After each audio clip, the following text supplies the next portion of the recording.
All right. Well, how's it going, Sergey? It's great to get you on the podcast. We've been talking about doing this thing for a while now, right? And very selfishly, I think I had to reschedule a few times because I have a newborn in my house, and she just takes over. Congratulations. Yeah, thank you. Yeah, she she just has a way of taking over everything, right? So I can imagine. I'm a father of three boys, slightly older than your kid as well. But still, it's like like a lot of homework with them and a lot of managing at home, different stuff. But again, thank you very much for having me. Yeah, well, it was long awaited, but a great honor to join your podcast. yeah, absolutely. Well, Sergey, why don't we start with you telling my audience, how you got into IT, how you got into security. What did that journey look like? Was there something that piqued your interest early on and then you started, working towards it, or what does that look like for you? That's probably an interesting story. I don't know. Listen, I was like, even being a small kid, I was like looking to different kind of technologies. I was one of the first in school who had a mobile phone back in 90 something, 96, 97. Then I was again one of the first who had a kind of an old PC at home. And like I was kind of a geeky style person looking to different kind of technologies. And then I was a big fan of different mathematical classes and so on and so forth, and I went to study applied mathematics in the university. And then again, it was not specifically to cyber. I was interested in IT in general, and I worked as a IT administrator in different organizations when I was like kind of a student first and first courses. And then somehow again I found the position at the beautiful AV vendor, classical legacy AV vendor called Kaspersky. And I was like, wow, that's interesting. And even though even like that wow is maybe not the really truth, because I joined the company in 2002 when the company was a family small startup, to be honest with you. Less than 100 people were in the company when I joined there. And somehow it was like quite interesting. The entire journey of like protecting information, data from different customers all over the world, that was like, come on, quite challenging on one hand and interesting on another. And back in those days, let's say after 1 or 2 years, there was like, I don't know, maybe you were too young those days, but I don't know. There were like huge global epidemics. Let's say I Love You, Susser, My Doom, Bagel, all this kind of a giant epidemics of computer worms. And it was very, again, challenging to mitigate them, to understand how they works, how they distribute, and so on and so forth. And studying applied mathematics, I did an interesting thesis about like predicting the propagation of malware epidemics. And we did a correlation with the old medicine kind of models, which we use like from like old real human epidemics, and we tried to correlate it with the computer viruses, which is again was quite interesting and interesting to apply it on a daily work and being a malware analyst. Um, so this is how I kind of come first in the cybersec industry, and then I become a malware analyst. And I did like at Kaspersky, every malware analyst we call them, so we call those guys woodpeckers. As soon as they're like pecking on the keyboard and trying to identify and detect malware in shifts 24/7, 365 days a week. Sorry, 365 days a year, and so on and so forth. It was quite a crazy interesting time. Um, and and yeah, then doing different kind of like malware analysis, reverse engineering job, different kind of a small research development projects. uh, I started my PhD related to, again, the same, more or less same subject of spreading and mitigating uh, computer outbreaks. malware outbreaks, and then after a few years, when Kaspersky decided to create and found the famous global research and analysis team, I become a member of that team, and afterwards, like managing that beautiful global team from Moscow, being part of an incredible investigations. I suppose many of your audience seen, read, listened to different kind of presentations at different conferences all over the world. Hmm. Wow. That's fascinating. It's like you kind of jumped into the deep end starting out, like right off the bat, it sounds like. Not necessarily, but yeah, it was a journey, and uh, kind of a different things, different milestones, different very interesting research projects. And again, being part of a vendor, yeah, you know it. It's always kind of a, why do I like this kind of work? Why do I like this industry? It's like always something new. It's on a daily basis. You're learning. You are chasing those cyber criminals. You're like looking to their TTPs and their behaviors, and you're trying to mitigate them and be a little bit one step before, like being proactive in mitigation. And it's always very interesting. And um, I don't know, especially again, besides all this kind of vendor stuff, you're part of the most famous research team in the industry, in my opinion, at least how I see it. And of course, like I suppose everybody has different opinions, but I think back in those days, Kaspersky Great Team was the like top-notch researchers. Again, a lot of hands-on stuff. I was more focusing on kind of a team leadership management or a kind of a motivation stuff, but also I had my hands dirty in a couple of different research projects as well. So yeah, the especially again working with so smart people from different countries, different regions, with different kind of an approach to work, different mentalities. It was like, come on, to be honest, wow, wow, interesting, good old times. Today, I do not provide any comments about what the company looks like today or what the great team is today, but it's not, it's completely different story. I left Kaspersky just after this geopolitical tensions between Ukraine and Russia when the war Mm. started. So I spent almost 20 years in the company, starting there in 2002, leaving the company in 2022. The war started at the end of February, and like again, everybody has their own kind of a red lines, and maybe that particular crazy stuff was my kind of end of my career in that beautiful company. I first of all, me and my family, we relocated from Russia to another beautiful country called Israel, and that was an obvious kind of reason to leave the the the company Kaspersky. And after being almost 20 years there, I decided to look at the security domain. Like being inside the vendor for so long, I said, like, beautiful. That's maybe a little bit too much. Let's look to the security domain from a, like another angle, from completely different domain. And I joined a giant, one of the biggest pharmaceutical enterprise companies, also doing kind of a cybersecurity research. So I was leading their cybersecurity research center, who is only again consisted of classical red team, not so classical but strategic blue team, and classical threat intelligence.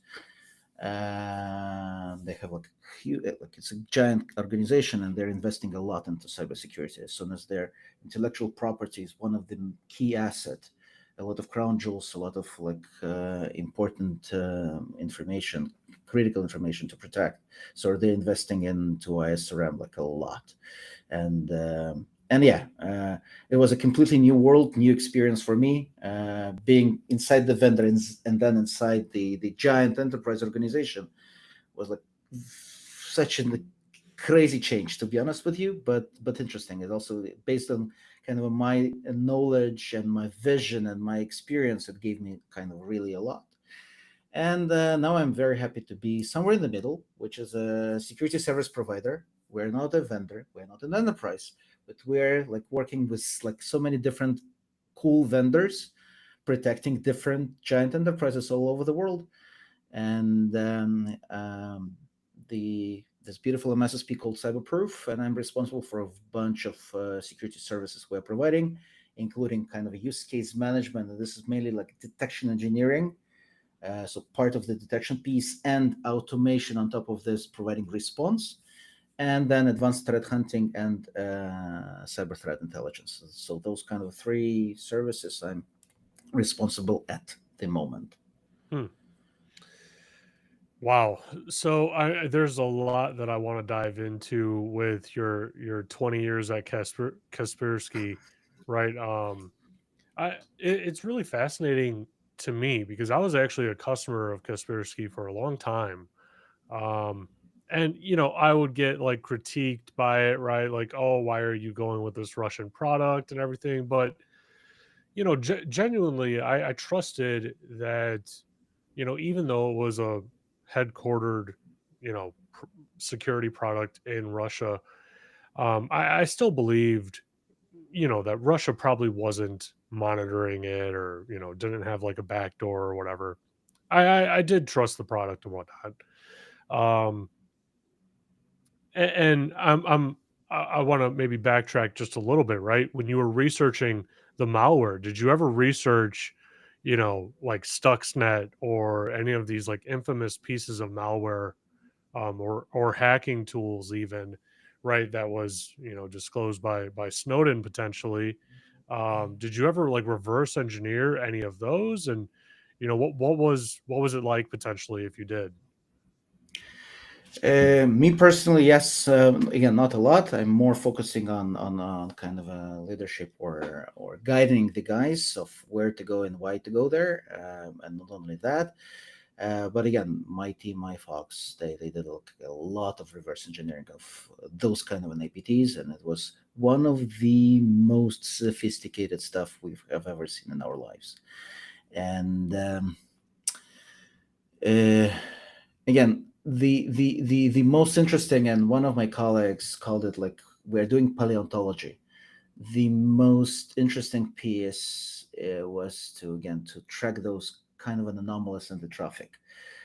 We analyzed so many kind of different logs to hunt for those anomalies, to hunt for those kind of mm, interesting, spicy stuff which is not common. Yeah, and we were quite successful those days. Definitely not now, and maybe not the last many years, but at the beginning, we were very successful in fighting maybe the biggest amount of APTs. And what I'm again talking about geopolitics and talking about this Russian vendor, what I'm really like proud of, and I can say it without any doubts. And it's not a marketing terminology. It's like the thing we did really believe in. We identified any APTs, no matter what. We identified a lot of Western APTs. We found out a lot of Russian APTs, Ukrainian APTs, Middle Eastern, Chinese, North Korean. We didn't really care. Like at least at the beginning, and maybe like people in the West, they looked at the Kaspersky and thought that what are you guys doing? Like, why are you doing all this? And at the beginning, and we didn't monetize it anyhow. We didn't even had our own Kaspersky threat intelligence service. We launched it after a few years. But it was kind of I saw it, at least on my level. I saw it kind of a Robin Hood of internet. We didn't care like of the origin of the this kind of a state sponsored attack. Our main goal was to protect our customers. Our main goal was, as soon as Kaspersky had customers all over the world, as you saying, and I appreciate this a lot. Your trust, it means like a lot, at least to me, who was like almost 20 years at Kaspersky. Thank you for this. So Kaspersky had the customer base all over in the US, in different Western countries in Europe, of course, Russia, Middle East, Latin America, all over. So we had those days. We had so huge telemetry, and it was interesting to analyze this telemetry. Yeah, I bet. I remember when I was doing my master's program in cybersecurity, one of the most interesting classes for me, because it was pretty challenging, was the malware reverse engineering class, right? And I mean, like, how cool of a class, right? If you're gonna nerd out, like that's like getting thrown in the deep end, and now you're immediately trying to figure out, the ins and outs of a piece of malware or whatnot. And I actually remember, during my master's program, I applied to Kaspersky. I didn't get the job or anything. I didn't even get a phone call. Um, but it was widely known in the industry even at that time that, like, you want to do, some cool stuff. You want to go do malware reverse engineering. Like, there's two players. Kaspersky's the best one.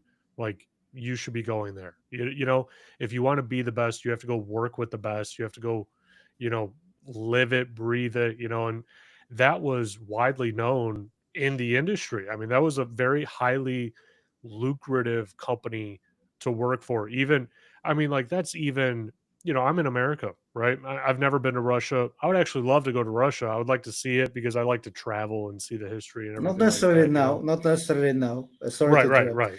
But when this whole shit will end, definitely, Yeah. it's a beautiful place. It's a beautiful place. Trust me. Yeah, but I say that as coming from, an American looking at a Russian company and saying, like, yeah, I want to work there. I mean, like, if they would have offered me a job in Europe or Russia or something at the time, I would have been like, all right, bye, mom, I'm going. Like, it doesn't Joe, even matter. respect. Respect. I'm so happy to hear it. Listen, in this global research analysis team, definitely we had guys in the US, and maybe you know some of those names, like pretty famous people in the industry. And I was pretty proud to work with those guys, to recruit those guys. Unfortunately, we didn't recruit you. Uh, yeah, my That's a fault. little too. You can exactly. You can always blame me about this, but but yeah, it was a great honor to be part of this still Russian company, having being working with like people all over the world, including US, East Coast, West Coast, because Persky back in those days, we did have a bunch of offices in the U.S. Which that market for, of course, was like very important market for us. But then all those geopolitical tensions started. I don't remember 2015, 16. Maybe I'm wrong already. But yeah, when all this geopolitical tension started, that's it. Goodbye. And still, even after I left the company in 2022, we still had for 1 or 2 more years several people working in the US from Hmm. a research perspective, not only business, not only kind of sales, but also a few researchers still worked at the company even after 2022. Hmm. So, in America, right? I mean, this is like pretty well known. I'm not saying anything I probably shouldn't say or whatever, right? But in America, when a research team at, say, Microsoft or Google or Apple, whatever, right? When these research teams go and find, let's say, a 0 day, there's a backdoor communication to the NSA, to the CIA, and they always say, "Hey, I found this thing. Can I disclose it?" Right? Or can I patch it? Um, Now, me personally, I would assume a similar thing happens, at Kaspersky, right? In Russia. I don't see why not. But did anything ever like that ever take place? Because it would make sense, right? Like, Russia's operating in the best interests, theoretically, of the Russian people. It makes sense for them to be plugged into the research side of that world of that company. Was anything like that ever take place, or anything that you could even talk about? I don't want to put you at potential risk of saying something. Yeah, no worries. First of all, no worries about this. Second, again, I don't have it handy, but we did have a bunch of 0 day announcements to vendors, like certified by Google or Microsoft. So they acknowledged my great guys for those findings. So we report those 0 days to the vendors. And again, answering your uh, tricky question, I'll tell you, like, at least I don't know. Like, again, my guys, and I know it for sure. My guys at the Global Research and Analysis team, they reported to the vendors any findings, and they never reported to any kind of agencies anything like this. So it was kind of a policy, and yeah, I trust at least to my team, and I can't say anything for the rest of the company. Yeah. And again, my team back in those days, just for your information, and I suppose it's more or less known, it's kind of elite researchers. It's elite reverse engineers.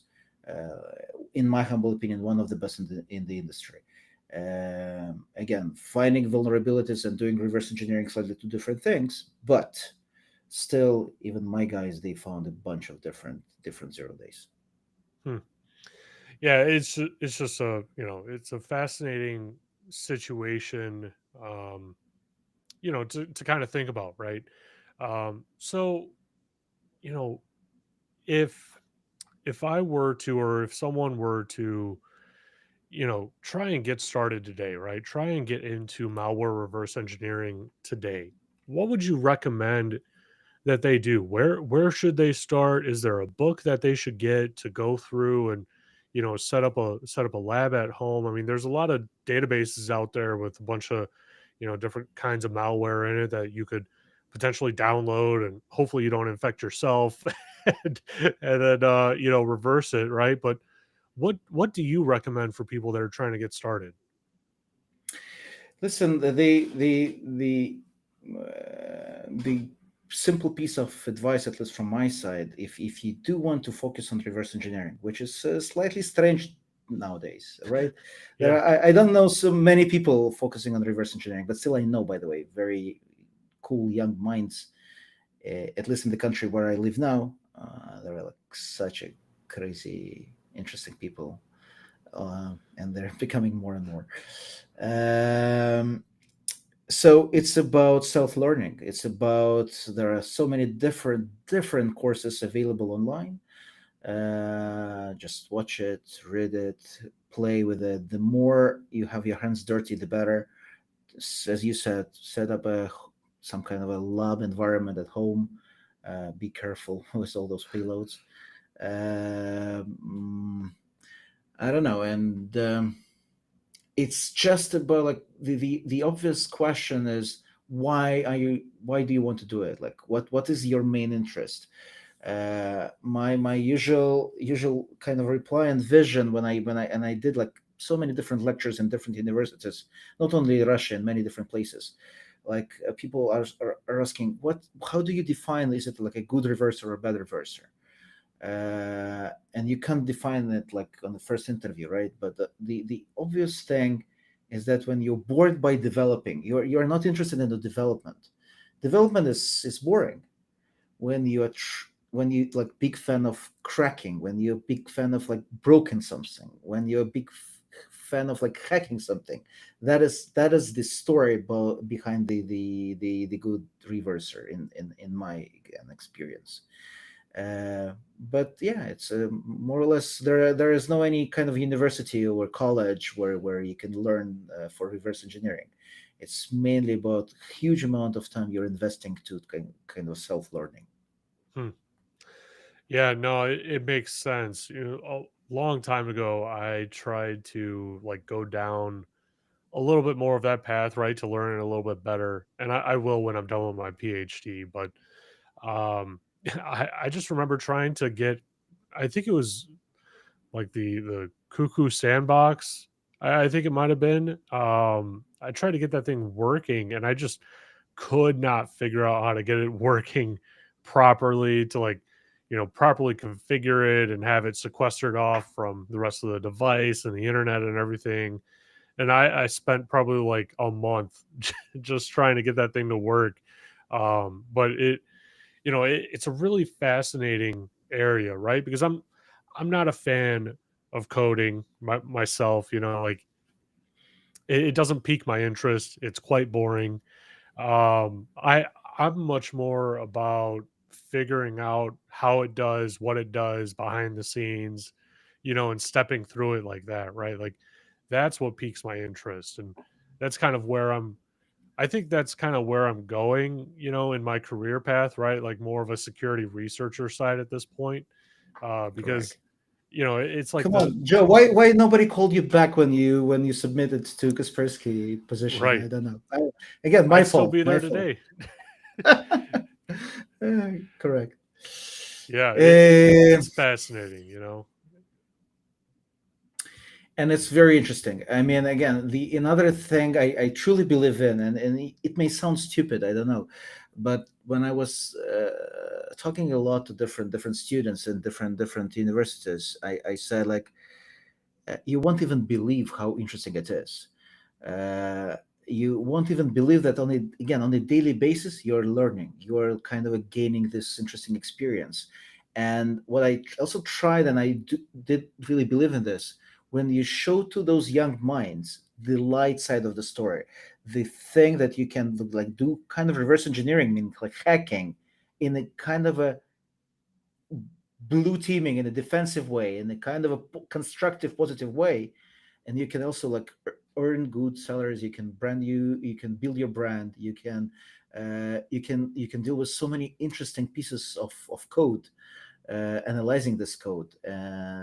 It's That's what I tried, how I try to motivate those young minds to look to the kind of a defensive side of the story. While again, I honestly do believe you can't do very good defensive without knowing good defensive. So it's always kind of a balance. It's quite challenging for me, based again on my background and my kind of a vendor experience. But I still believe that you have to learn both sides of the story. You need to learn all those kind of offensive tricks, and what are they doing, how do they operate those all those kind of offensive exercises to again to evolve your defensive skills as well. Yeah, no, it's really fascinating. I read the Stuxnet book written by Kim Zader, I think it was. Exactly. Zetter, yeah. Correct. And It's a I beautiful thought book, by the way. It's a beautiful right. book. I thought I was gonna get bored, because you kind of hear about it, right? Like, oh, it's on Stuxnet. It's like, okay, well, how interesting can she really make, a piece of malware like sound? But then you hear about it, and I mean, my first impression, right, when I heard, oh, okay, there's different modules that are encrypted with different keys, written in different languages that aren't even taught anymore, right? Like the people that were reversing it had to go like find these books that haven't been opened and read in years to go and see what the language was to actually figure out what the module was doing in the code, right? When I heard that, like the level of sophistication with that, piqued my interest. Like that kind of, it almost like cracked my mind open to hearing what's actually possible, because you always think about it in terms of like, okay, it's A to B, maybe there's a C stop in this thing, but you always think of, okay, it's not that deep, it's not that complex, it's not that crazy, right? But then you see this level of sophistication, and I mean, it just blew my mind, right? Like it just completely blew my mind, kept me captivated even to this day. I mean, like my wife can't stand me talking about it, but like, you get me going down that rabbit hole. I mean, I'll talk for days on it. I mentioned this paleontology stuff. It's an interesting term. Like we Yeah, saw ourselves, the entire team as the team of paleontologists. And again, a quick comment about this is that first, during the last 5, 7, maybe 7+ years, there are not so many announcements anymore. There are not so many big APTs anymore. yeah, You know why? no, Guess. What do you think? they're. I mean, I would assume that a lot of them are being used and deployed right now, and so it's kind of being sheltered in the community somehow. We don't know about them. We don't know. So what we see and what we know is like just a peak of an iceberg. Hmm. And I do believe in this. First of all, I don't know. This is kind of my assumption, but I'm pretty sure that there are so many high level, very, very sophisticated state sponsored APTs that we simply are not aware about. Yeah. Hmm. I mean, that makes sense. Like we're not aware of them until it's like already done its thing, right? Until it's already done its damage. I mean, with Stuxnet, it was in Iran's nuclear facilities for years, apparently. And Correct. I mean, they when I heard that they ripped out every cable in those facilities, and replaced it three, four, five times over, I'm sitting here like, man, if I was that engineer, if I'm still alive at the end of all that, right? Like, I mean, I still have no answers. Like how do you explain? Oh, okay, I ripped out the entire infrastructure, shredded the servers, shredded the cables, and this thing is still in our network, and we don't even know where it is. You're right. You're right. Joe, may I ask you another tricky question at least, at least the kind of a question that community is talking about quite a lot, and I'm Yeah, thinking myself about this a lot, and I don't have like a proper answer to be honest with you, but I wanted to share it with you, and maybe it will be interesting for your audience as well. What about kind of again nation? Uh, State actors which are doing counter-terrorist operations. Do vendors should detect it? Do researchers should detect it or not? And how do you know when you found something that it's a counter-terrorist operation? yeah. That's an interesting question, right? Like that's really hard. Because if it is like, let's say you're an American company, American research team, right? And you discover something that like the NSA or the CIA is using in an active mission. They're not signing their code with, I hey, know, this was the NSA, right? There may be different markers in it, like, Joe. hey, It's this technique. I will interrupt you for a sec. This is more or less. I know what you will say next. Like Yeah, more or less understandable situation. But if you are not an American researcher, if your research team is not based in the U.S., if your research team is based, let's say, in some neutral place, I don't know, Swiss, yeah. and you found some NSA kind of a counter-terrorist operation, I'm just imagining. I'm sorry for opening this discussion, but I'm thinking about this a lot. Where is this fine line? Where is this fine line, and how to understand what exactly did you found? Have you Yeah, I found? think so. Honestly, I think research teams themselves should be unbiased.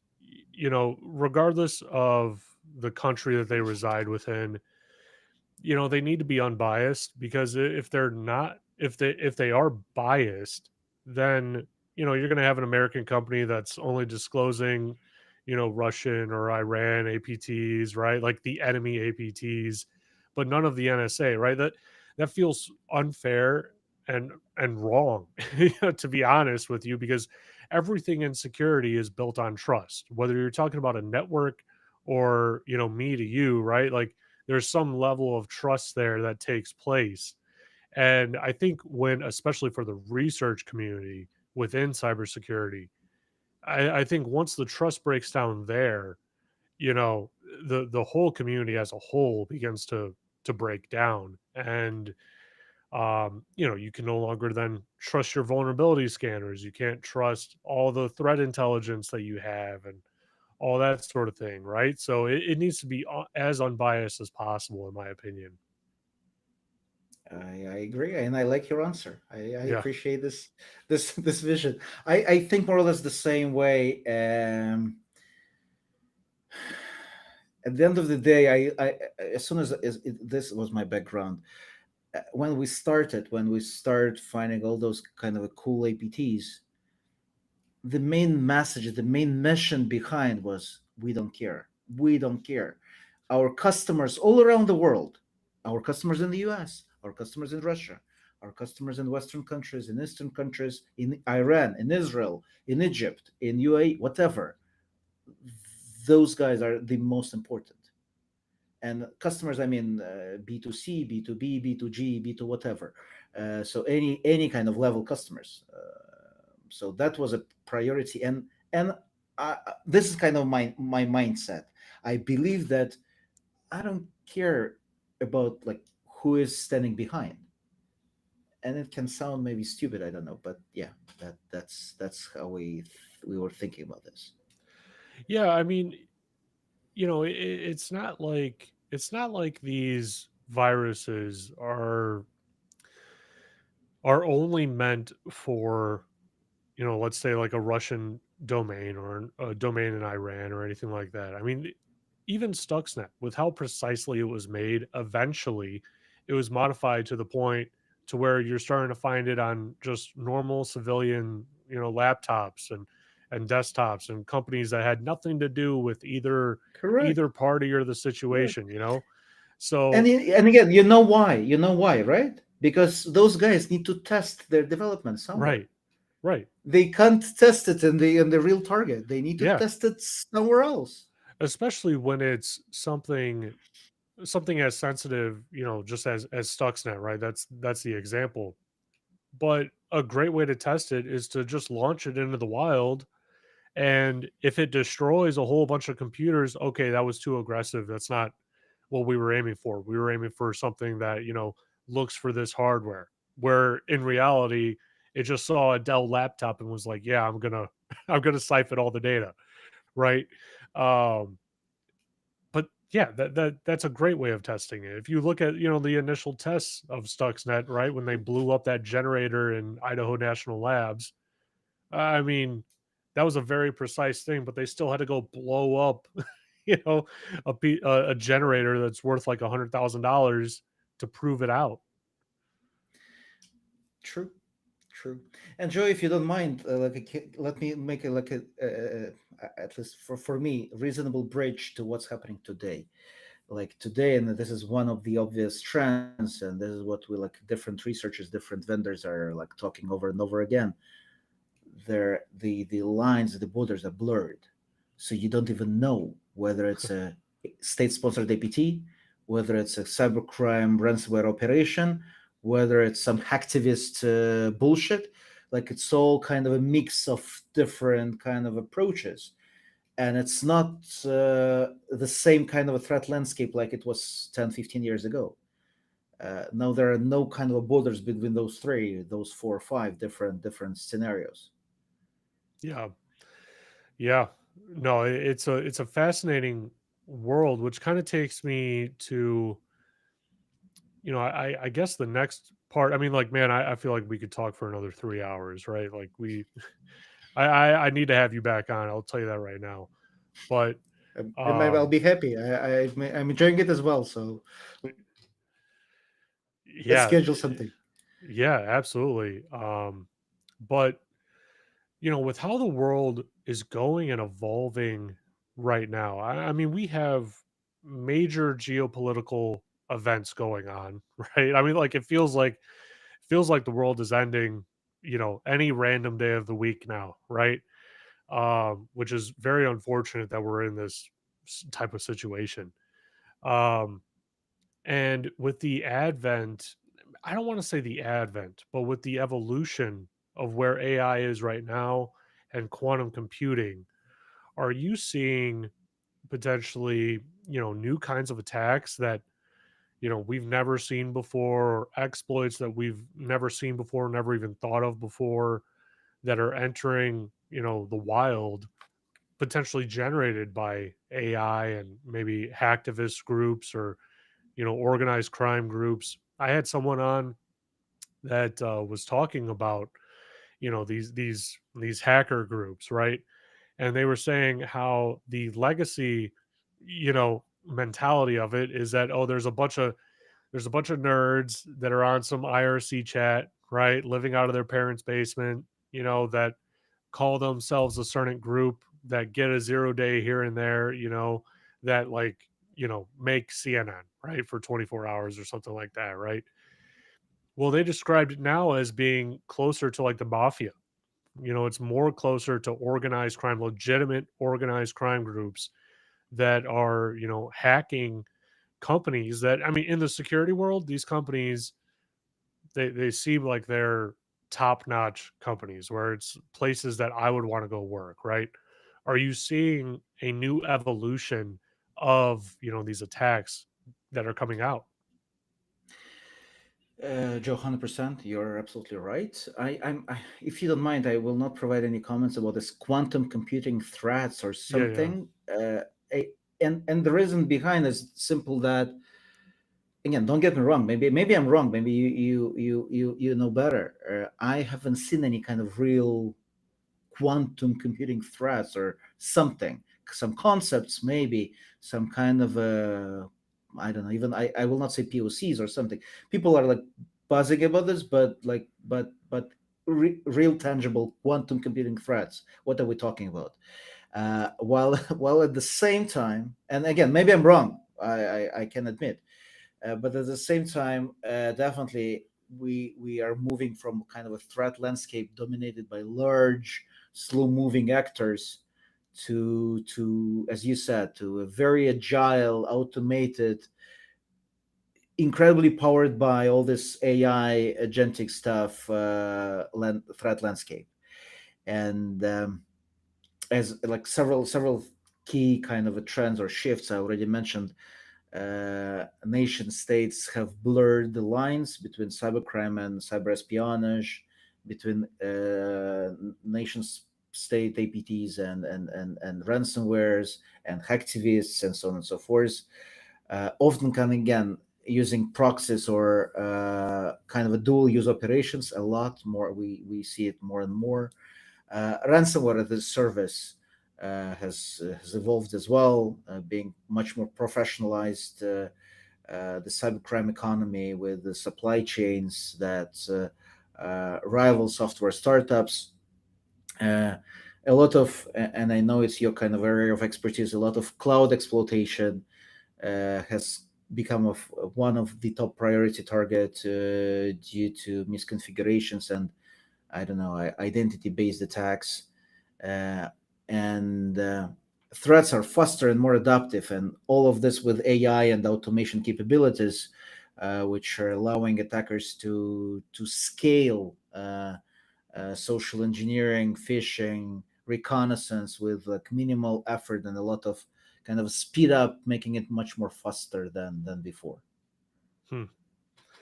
Yeah, it's it used to seem like, creating a hacking tool was just so out of the realm of possibility, right? At least for myself. I mean, maybe I'm an idiot, right? Like I don't know, Python and C++, inside and out or whatever. Um, but it just seemed like that was reserved for an elite group of people that dedicated a whole lot of time to creating these tools, to use them either for good or bad, right? And now with LLMs, I'm a heavy user of Grok. It's maybe a little bit embarrassing how much I use it, but I use it quite a bit. And just for fun, right? I started having Grok create me, a hacking LLM.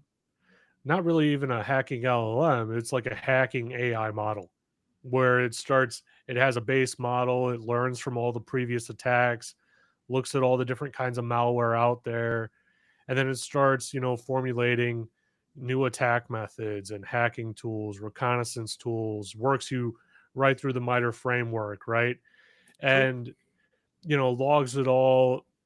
There's a new iteration that I have to put it through.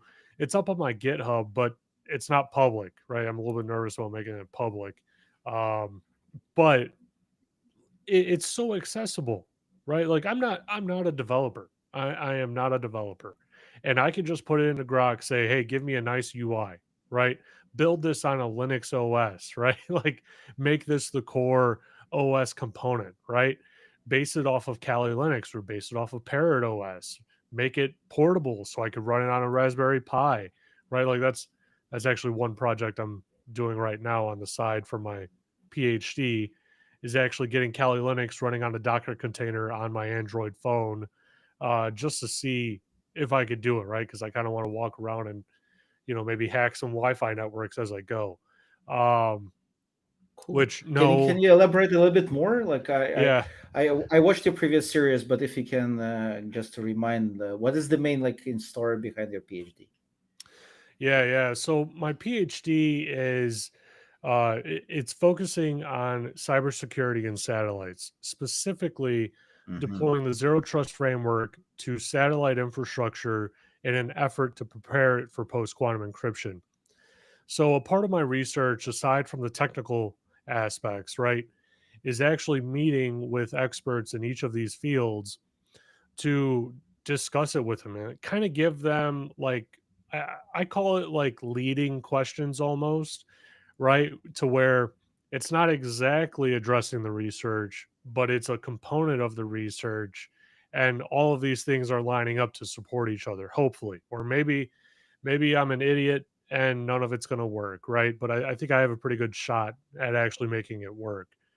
Um, Wow, wow. First of all, sounds sexy and interesting and very futuristic. Definitely you're like looking to kind of a future, potentially future attacks, which is like always interesting. yeah, that's the thing that I love about cybersecurity is that there's always something else that I can learn and still stay in the same field. That's Correct. kind of what drew me to it, and What my about? master's, I'm so sorry, man. Sorry to interrupt over no and over worries. again. What about that kind of a feeling? Because it kind of a. Uh, I'm always thinking about this. What about that kind of a feeling that you're always behind? You're always have to learn something new again on a daily basis. What Yeah, about this kind of a feeling? Like you can't be pro. You can't be pro. You have to admit, yeah, because on a daily basis, new technologies, new kind of a tools, new TTP, new domains, new as you are talking now about satellites. Come on, like yeah. Yeah, it's you can't have any ego with it. You can't have any ego. I feel like, there's a certain level of ego that gets built up over time, when you're in a domain for 10, 15, 20 years, you know it inside and out, you know it better than, the back of your hand, right? And so you build an ego with it whether you emphasize it or not with it. It's a comfortability zone, and for me, like I try to remove all the ego from everything that I do, and I go into it assuming I just know nothing, and I'm used to that feeling. Like I'm so used to it. I embrace it. And when I'm talking to other like friends in the industry and they're asking me that question, it's like, well, I get really uncomfortable when I'm comfortable. Right? Like my comfortable part of my life is actually my 9 to 5, and I'm trying to switch that up to make sure that I'm not comfortable with my 9 to 5 now as well, hence the security researcher part. But yeah, like something, I don't know what it is. Something in me, if I'm too comfortable for too long, I get really uncomfortable, and I call it embracing the suck, right? Where you're going into something that is going to suck every step of the way. Like, I mean, when I'm doing my research, I'm sitting over here like, I am such an idiot. Why did I start this? I'm not a quantum researcher. I can barely spell quantum. Why did I choose quantum with satellites? Right? I don't know anything about satellites. I've never worked for NASA. I've never worked for the government. Like I don't know anything about satellites. I know zero trust because I've deployed it. I use it. I talk about it. But these other two, main components, right? Like I have to embrace the fact that I know nothing, and now I'm going to lean on the community to hopefully learn. Right? I can't tell you how many times I've had to reread research papers on quantum because I just could not follow along with what they were saying. And then I have to pop it into Grok and say, explain it to me like I'm a 9-year old, you know? Like, Joe, respect, respect. Completely honest with you, it's cool. It's cool how like kind of passionate you are about all this, and how passionate and honest. So I like the way you're explaining and sharing this. yeah, thanks. I really appreciate that. Not not a lot of people get that level of passion out of me, you know, but like I feel like I could tell, you know, you're passionate about like threat intelligence and malware analysis and everything like that, you know, and it spikes that interest in me right again, right where I'm like, oh man, I need to be a security researcher. I need to be going and doing this, you know. It's never late, and then I definitely you have a solid background for coming back to this security research area. Yeah. Yeah, absolutely. Well, you know, Sergey, unfortunately, we're at the top of our time, and I really try my hardest to stay on top of, you know, the time that I set for everyone. So I don't want to go over. I know everyone has a really busy schedule. But you know, I definitely want to have you back on for a part two where we dive into more of what you're doing now and, you know, focus on that and maybe give some career advice to people that are starting out that want to, you know, get into the field and whatnot. Cool. With pleasure. I have a lot of interesting insights to share. And again, as I explained, kind of my career, being so many years inside the vendor, then a few years inside enterprise, and now being part of service provider, it's kind of a very, very different roles, very different domains. But I'd love to share more details about this. And yeah, let's definitely set up something for the future. Yeah, absolutely. Well, you know, before I let you go, how about you tell my audience where they could find you if they wanted to connect and maybe, you know, learn a little bit more about you and where they could find your current company if they wanted to, you know, learn more about the services that you guys are offering. Sure. Thank you for this, Joe. First of all, LinkedIn. I'm not that kind of active in LinkedIn, to be honest with you. It's kind of, again, Kaspersky background, probably, but at least all the recent webinars, publications, research we're doing, I'm trying to post. So Sergey Novikov at LinkedIn. And I hope it's not that difficult to find me there. And then Cyberproof, again, don't get me wrong, it's a very niche, interesting service provider. We are trying to build our own brand and image into like security research and threat intelligence. So recently we started like doing a lot of public research and different kind of publications. So I want to encourage you guys to go to cyberproof.com domain, look at what we're offering in terms of like service portfolio and a research blog. I think again, the recent publications are good enough from a quality perspective and interest, like general interest perspective. There are like a lot of tricks, suggestion, tips for threat hunters, how to better hunt for that specific actors, threats, TDPs, and so on and so forth. So please take a look. I don't know whether you can put any kind of a comment in the description, but I would appreciate this as well. And I'll definitely think that you guys will find it useful. Yeah. Yeah, absolutely. All of the links that he mentioned will be in the description of this episode. You know, as always, you know, it was a real pleasure talking with you today. And, you know, everyone listening and watching, I hope you enjoyed this episode. There will be a part two at some point in time. All right. Well, thanks, everyone. Thanks, guys.